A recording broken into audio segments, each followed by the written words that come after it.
আজকে জাতীয় নির্বাচনকে বিঘ্নিত করা, পিছিয়ে দেওয়ার যে ষড়যন্ত্র চলছে, এটির ব্যাপারে দেশবাসীকে সজাগ এবং সতর্ক থাকতে হবে।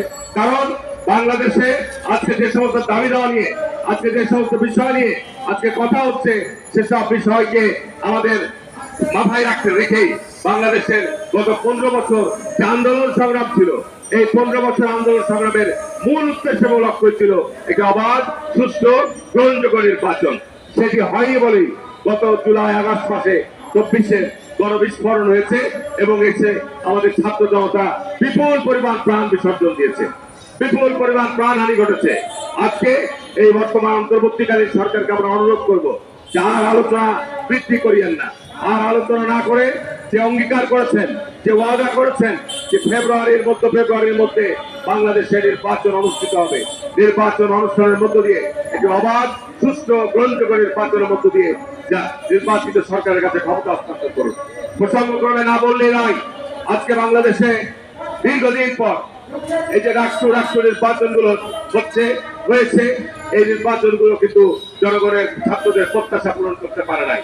এই নির্বাচনগুলো কর্তৃপক্ষ, বিশ্ববিদ্যালয় কর্তৃপক্ষ আজকে ছাত্র সমাজের কাছে যে নির্বাচন উপহার দিয়েছে, এটা গণমাধ্যমে যে তথ্যগুলো আমরা পাচ্ছি, এটা চরম বিতর্কিত একটি নির্বাচন অনুষ্ঠিত করেছে। সেখানে গত 15 বছর জাতীয়তাবাদী ছাত্র দলের কোন রাজনীতি ছিল না, কোন বিশ্ববিদ্যালয়ে ছাত্র রাজনীতি নামে কোন অস্তিত্ব ছিল না।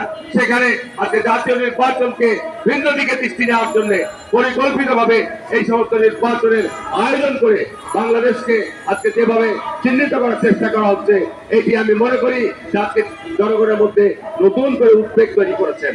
আমরা বলবো যে আজকে বাংলাদেশকে যদি সত্যিকার অর্থে স্বাধীন, সার্বভৌম রাখতে হয়, বাংলাদেশকে যদি ভারতীয় করাল গ্রাস থেকে রক্ষা করতে হয়, তাহলে জাতীয়তাবাদী শক্তির কোন বিকল্প নাই।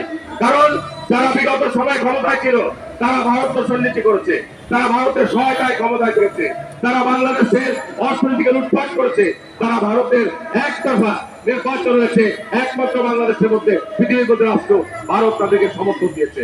সুতরাং বাংলাদেশে আমি বক্তব্য বাড়াবো না, আমি শুধু এইটুকুই বলবো, প্রিয় সাংবাদিক ভাইরা আমার, ভারতের গত 50 বছর বাংলাদেশের সীমান্ত হত্যা বলেন, বাংলাদেশের অভিন্ন নদীর পানি শোষণ বলেন, বাংলাদেশের বাণিজ্যিক ক্ষেত্রে ভারতের যে বৈষম্য বলেন, বাংলাদেশের সাথে এই গত 1 বছরে আজকে গণঅভ্যুত্থানের মধ্যে দিয়ে সরকার পতন ঘটেছে, কিন্তু 1 বছরের মধ্যে ভারত বাংলাদেশের প্রতিবেশী হিসাবে যে সম্পর্ক উন্নয়নের দরকার ছিল, সেই জায়গায় তারা আজকে ওই এখন অপেক্ষায় রয়েছে যে শেখ হাসিনা, আওয়ামী লীগ আবার কখন ভারতে প্রবেশ করবে।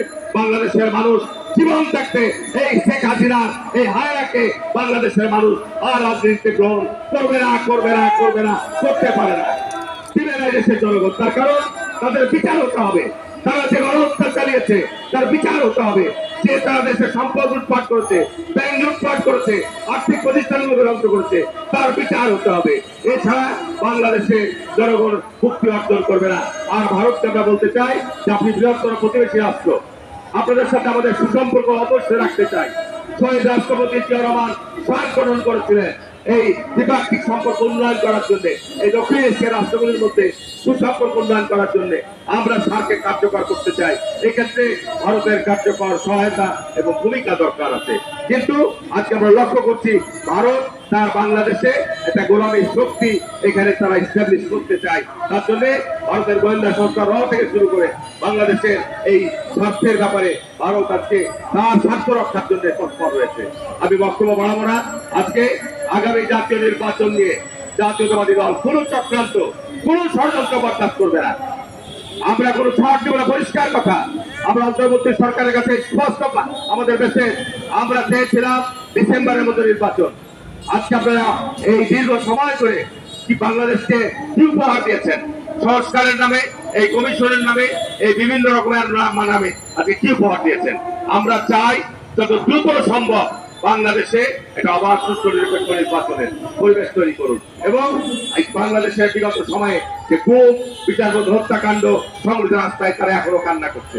এখন পর্যন্ত গত 12-14 মাসে এখনো পর্যন্ত কোন বিচারবোধ হত্যাকাণ্ড, গুম এবং সরকারের বিগত সরকারের যারা দোষর এখনো তারা প্রশাসন সহ সর্বত্র বিদ্যমান রয়েছে।